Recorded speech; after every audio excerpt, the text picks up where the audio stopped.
Next பாருங்க manufacture and expiry date. Manufacture date and expiry date is printed in every item sold in a store. அதாவது நம்ம கடையில் வாங்குறோம் இல்லப்பா, அந்த ஸ்டோர் பண்ணி சேமிச்சு வச்சிருக்க பொருட்கள் எல்லாத்துலயுமே வந்து அவங்க manufacture date and expiry date print பண்ணிருப்பாங்க.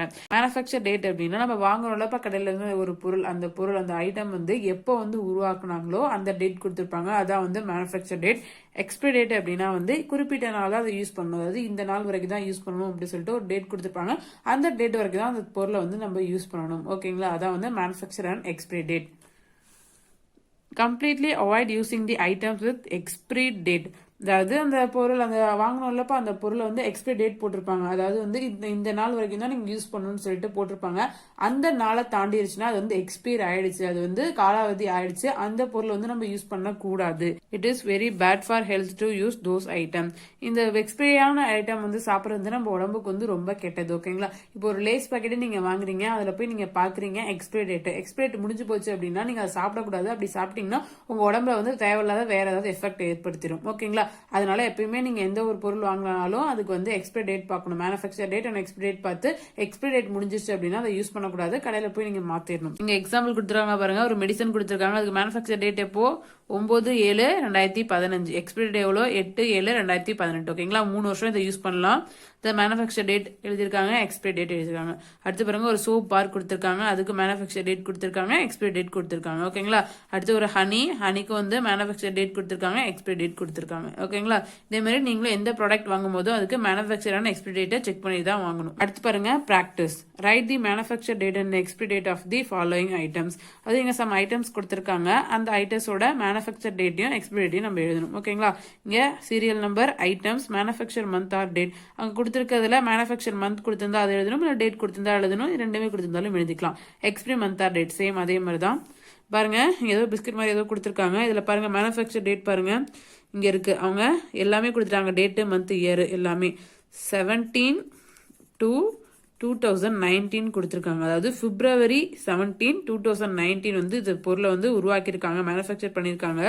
இங்கே கீழே போட்டிருப்பாங்க பாருங்க, பெஸ்ட் பிஃபோர் 6 months கொடுத்துருக்காங்க. ஓகேங்களா, அது நல்லா பார்த்தீங்கன்னா உங்களுக்கு தெரியும், பெஸ்ட் பிஃபோர் 6 months, அதாவது 6 மாசத்து வரைக்கும் இதை யூஸ் பண்ணலாம் அப்படின்னு கொடுத்துருக்காங்க. அப்போ வந்து எக்ஸ்பைரி டேட் என்னதுப்பா 6 மாசம் கொடுத்துருக்காங்க. இது உருவாக்குறதுல இருந்து 6 மாசம் வந்து கொடுத்துருக்காங்க. இங்க வந்து February month உருவாக்கியிருக்காங்க, 2nd month, அப்போ 6 மாசம்னா 8th month வரைக்கும் யூஸ் பண்ணலாம். 17/8/2019, 8th மந்த்லாம் எந்த மந்த்ப்பா ஆகஸ்ட் மாசம். ஓகேங்களா, ஆகஸ்ட் 17 வரைக்கும் இந்த பொருளை யூஸ் பண்ணலாம். அடுத்து பாருங்க மேனுஃபேக்சர் எப்பன்னு பாருங்க, 1/19, அதாவது 1வது மாசம் 2019. இதுல வந்து டேட் கொடுக்கல, மேக்ஸிமம் ப்ராடக்ட்ல இப்படிதான் இருக்கும், மந்த்தும் இயரும் தான் இருக்கும். சில பொருட்கள் தான் இந்த மாதிரி டேட்டு மந்த் இயர் எல்லாமே கொடுத்துருப்பாங்க. மேக்ஸிமம் ப்ராடக்ட் பாத்தீங்கன்னா இந்த மாதிரி தான் மந்த்தும் இயரும் இருக்கும். ஓகேங்களா, எக்ஸ்பிரி எப்பன்னு பாருங்க 6/22, அப்ப 6வது மாசம் 2022. ஓகேங்களா, 6வது மாசம்னா ஜூன். 2019 ஜனவரியில இருந்து 2022 ஜூன் வரைக்கும் இந்த ப்ராடக்ட்டுக்கு எக்ஸ்பைரி டேட் கொடுத்துருக்காங்க. இதே மாதிரி தான் கீழே என்ன 2 ப்ராடக்ட் கொடுத்துருக்காங்க, இதுக்கு மேனுஃபேக்சர் அண்ட் எக்ஸ்பைரி டேட் நீங்களே எழுதணும். சரிங்களா, நெக்ஸ்ட் பாருங்க calculate how many months or days between manufacture and expiry dates. அது இங்க ப்ராடக்ட்ஸ் கொடுத்துருக்காங்க, அதோட மேனுஃபேக்சர் டேட் கொடுத்துருக்காங்க, அதோட எக்ஸ்பைரி டேட் கொடுத்துருக்காங்க. இது ரெண்டுத்துக்கு எழுதக்கூடிய டிஃபரன்ஸ் என்னன்னு கேட்கறாங்க. இல்லைன்னு கால்குலேட் பண்ணலாமா? இங்க 15/7/2017 இருக்கு, இங்க 18/9/2019 இருக்கு. 7 அப்படின்னா எந்த மந்த் வரும், ஜூலை வரும். 9 அப்படின்னா செப்டம்பர் மந்த் வரும். ஓகேங்களா, இங்க 2017, இங்க 2019. அப்ப ரெண்டுத்துக்கு இடையில எத்தனை இயர் கேப் வந்துருச்சு, 2 years கேப் வந்துருச்சு. அப்ப 2 years. மந்த் எத்தனைன்னு பாருங்க, இங்க வந்து ஜூலை, இங்க வந்து செப்டம்பர் இருக்கு, 7, 9 இருக்கு. அப்ப 2 months டிஃபரன்ஸ் வந்துருச்சா? இப்ப 2 months. டேஸ் பாருங்க, இங்க 15, 18 இருக்கு, டேஸே 3 days டிஃபரன்ஸ் வந்துருச்சு. அப்ப 3 day. ஓகேங்களா, அப்ப ரெண்டுத்துக்கு இடையில எவ்வளவு டிஃபரன்ஸ் இருக்கு, 2 years, 2 months, 3 days டிஃபரன்ஸ் இருக்கு. ஓகேங்களா, அடுத்து பாருங்க கேஷ்யூ நட். மேனுஃபேக்சர் டேட் எப்போ கொடுத்துருக்காங்கன்னு பாருங்க, 29/12/2005. எக்ஸ்பைரி டேட் வந்து 30/2/2008. கால்குலேட் பண்ணலாமா? மேனுஃபேக்சர் எப்போ பண்ணிருக்காங்க, 25/12, அதாவது டிசம்பர் 2005ல பண்ணிருக்காங்க. எக்ஸ்பைரி எவ்வளவு வரைக்கும் கொடுத்துருக்காங்க, 2008, அதாவது February 2008 வரைக்கும் கொடுத்துருக்காங்க. டிசம்பர் வரைக்கும் கொடுக்கல. ஓகேங்களா, பிப்ரவரியிலே வந்து ஓவர் ஆயிடுச்சு. அப்ப எப்படி கால்குலேட் பண்ணலாம்? அப்ப 2007 டிசம்பர் வரைக்கும் பாருங்க, இது வரைக்கும் பாருங்க, அப்ப கரெக்ட் ஆயிடும். அப்ப இடையில எத்தனை வருஷம் ஆயிடுச்சு, 2 years ஆயிடுச்சு. அதுக்கப்புறம் எத்தனை மந்த்ஸ் இருக்கு, இன்னும் 2 months எக்ஸ்ட்ரா இருக்கு. அப்ப 2 months. டே பாருங்க, இங்க 29, 30 இருக்கு, 1 day தான் வந்து டிஃபர் ஆகுது. அப்ப 1 day. ஓகேங்களா, எப்படின்னு புரியுதாப்பா? நெக்ஸ்ட் பாருங்க பிக்கல் மேனுஃபேக்சர் டேட் வந்து February 2018, எக்ஸ்பைரி டேட் வந்து April 2018. February to March 1, March to April 2, அப்போ 2 months தான் டிஃபர் ஆகுது. இதே மாதிரி தான் ரிமைனிங்கும் நீங்களே எழுதி எனக்கு ஃபோட்டோ எடுத்து அனுப்பணும். சரிங்களா? அடுத்து பாருங்க ஃபில் இந்த date of manufacture and date of expiry of the food products use in daily life. அது இப்போ நீங்கள் டெய்லி லைஃப்ல யூஸ் பண்ணக்கூடிய ப்ராடக்டோட நேம், அந்த ப்ராடக்டோட மேனுஃபேக்சர் டேட், எக்ஸ்பிரி டேட்னு எழுதணும். ஓகேங்களா? இப்போ டெய்லிக்கு வந்து நீங்கள் வந்து பிஸ்கெட் வாங்குவீங்க, அந்த பிஸ்கெட் நேம் எழுதி அதுக்கு மேனுஃபேக்சர் டேட் என்னவோ அதை எழுதுங்க, அடுத்து எக்ஸ்பிரி டேட் எழுதுங்க.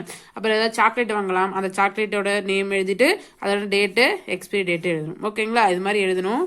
அடுத்து பாருங்க practice. Find how many days are there in first 5 months of the leap year. அதாவது லீப் இயர்ல மொதல் 5 மாசத்துல வந்து எத்தனை டேஸ் இருக்குன்னு கேட்குறாங்க. மொதல் 5 மாசம்னா என்ன வரும்? ஜனவரி, பிப்ரவரி, மார்ச், ஏப்ரல், மே. 5 மாசம் வருதா? இதுல டோட்டலா வந்து எத்தனை டேஸ் வருதுன்னு கேட்குறாங்க. ஜனவரிக்கு 31 டேஸ் இருக்கும். பிப்ரவரியில் எத்தனை டேஸ் இருக்குன்னு பாருங்க. லீப் இயர்னா 29 டேஸ் இருக்கும். மார்ச்னா 31, ஏப்ரல்ல 30 டேஸ், மேல 31. என்ன பண்ணுவோம் இப்போ? இது எல்லாத்தையும் ஆட் பண்ணி எத்தனை டேஸ் வருதுன்னு எழுதுங்க. நெக்ஸ்ட் பாருங்க find the next 5 leaf years. அடுத்த 5 லீப் இயர்ஸ் வந்து நீங்க எழுதணுமா. இப்போ பாருங்க 2020ல இருக்கும். அதுக்கடுத்து எப்போ லீப் இயர் வரும்? 2024. அதுக்கப்புறம் இன்னும் 4 வருஷம் கழிச்சு 2028. அதுக்கப்புறம் இன்னும் 4 வருஷம் கழிச்சு 2032. அடுத்து இன்னும் 4 வருஷம் கழிச்சு 2036. ஓகேங்களா? 5 வருஷம் வந்துருச்சா? இப்படிதான் எழுதணும். அடுத்து பாருங்க circle the ordinary years and box the leaf years. இப்போ இதுல வந்து நீங்க என்ன பண்ணணும்? ஆர்டினரி இயர்ஸை வந்து சர்க்கிள் பண்ணணும், லீப் இயர்ஸை பாக்ஸ் பண்ணணும். ஃபர்ஸ்ட் பாருங்க நார்மல் இயர் தான் 2016 வந்து லீப் இயர். நீங்களே உங்க போன்ல கேலண்டர்ல பாருங்க பிப்ரவரியில் வந்து 29 டேஸ் இருக்கும். பிப்ரவரியில் 29 டேஸ் இருந்தா அது வந்து லீப் இயர். லீப் இயருக்கு எத்தனை டேஸ் பா? ஒரு இயருக்கு 366, 366 நாட்கள் 1 இயருக்கு. 2017 வந்து நார்மல் இயராக தான் இருக்கும். 2018 நார்மலாக தான் இருக்கும். 2019 நார்மலாக தான் இருக்கும். அப்போ 4 வருஷம் கழிச்சு தான் திருப்பி என்ன வரும்? லீப் இயர் வரும். வந்துருச்சா? இப்போ 1, 2, 3 4வது வருஷம் லீப் இயர் ஆகிடும். அடுத்து பாருங்க திருப்பி இதுவும் என்னதான்? நார்மல் இயர் தான். 4 வருஷம் கழிச்சு 1, 2, 3 4வது வருஷம் இந்த இடத்துல வந்து லீப் இயர் இருக்கும். ஓகேங்களா? இதே மாதிரி ரிமைனிங்கும் நீங்கள் பண்ணி எனக்கு ஃபோட்டோ எடுத்து அனுப்பணும். அவ்வளோதான்ப்பா. இதோட யூனிட் 5 முடிஞ்சிருச்சு. Thank you students.